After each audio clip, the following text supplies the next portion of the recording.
নমস্কার বন্ধুরা, কেমন আছো সবাই? সবাইকে স্বাগতম আরও একবার ট্রাভেল লিমিটলেসে।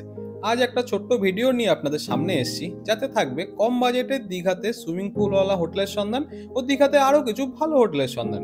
তো কিছুদিন আগেই এক বৃষ্টির সকালে আমি কলকাতা থেকে বেরিয়ে পড়ি দীঘার উদ্দেশ্যে। ধর্মতলা থেকে 250 টাকার টিকিট কেটে বাসের মুভি দেখতে দেখতে পৌঁছে যাই 4 ঘন্টায় নিউ দীঘা এবং শুরু করি আমার হোটেল খোঁজার জার্নি। সবার প্রথমে যাই হোটেল রূপসী বাংলাতে। নিউ দীঘাতে সমুদ্র থেকে হেঁটে মাত্র 2 মিনিট। রুমগুলো বেশ সুন্দর, সাজানো গোছানো ও পরিষ্কার পরিচ্ছন্ন। ব্যালকনি থেকে একটুখানি সমুদ্রও দেখা যায় এর। এই হোটেলটির ভাড়া আমাদের কাছ থেকে বলেছিল 1500 টাকা প্রতিদিন। তবে এই রেটগুলি কিন্তু ফিক্স নয়, আপনারা একবার অবশ্যই ফোন করে যাচাই করে নেবেন যাওয়ার আগে। রেট সিজন ওয়াইজ ওঠানামা করে।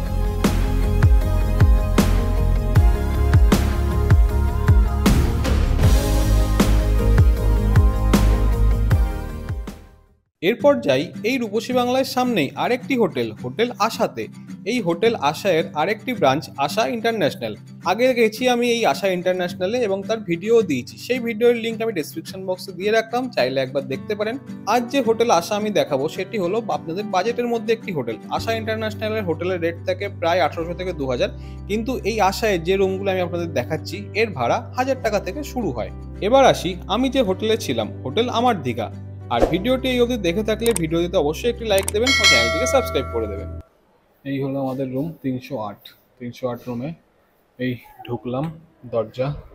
ফাইনালি হোটেল আমার দীঘাতে রুম পেলাম। এটা হলো নিউ দীঘার একদম বিচের ধারেই, বিচ থেকে হেঁটে 2 মিনিট, মানে ফ্রন্ট লাইনের পরটা, সেকেন্ড লাইন এটা বলা যায়। তো এই হচ্ছে টোটাল রুমটা আপনাদের ভালোভাবে দেখিয়ে দিই।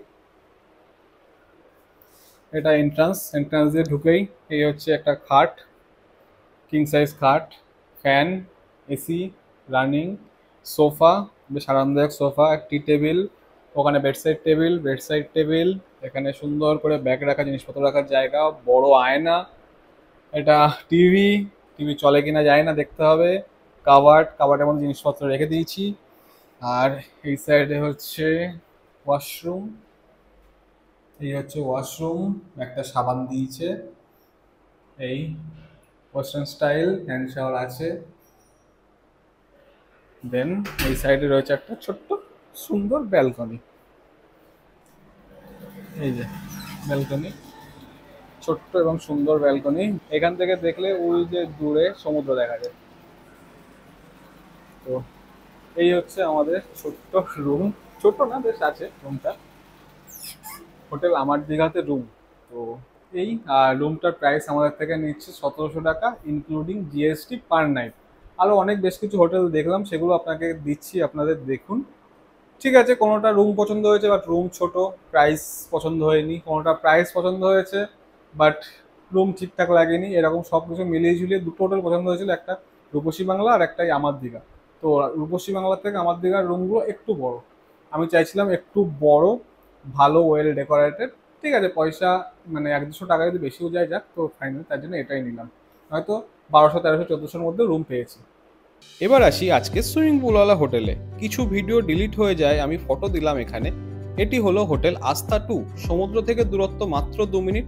এই হোটেল আমার দীঘা, হোটেল রূপসী বাংলা এগুলি সব পাশাপাশি, এবং এই হোটেল আস্থা 2ও। আর এই হলো এদের রুম, বেশ ভালো রুমগুলো, একটি ছোট্ট ব্যালকনিও আছে রুমে। রুম ভাড়া পড়বে আপনাদের 1400 থেকে 1500 টাকা প্রতি রাত। এর থেকে কমে নিউ দীঘাতে সমুদ্রের একদম কাছাকাছি সুইমিং পুলওয়ালা হোটেল কিন্তু নেই বললেই চলে।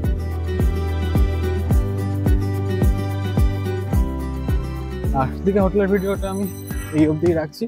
ভিডিওটি ভালো লেগে থাকলে অবশ্যই ভিডিওতে লাইক দেবেন, চ্যানেলটিকে সাবস্ক্রাইব করবেন। Till next video, stay happy, keep watching, keep subscribing travel limitless. দেখা হচ্ছে পরের ভিডিওতে।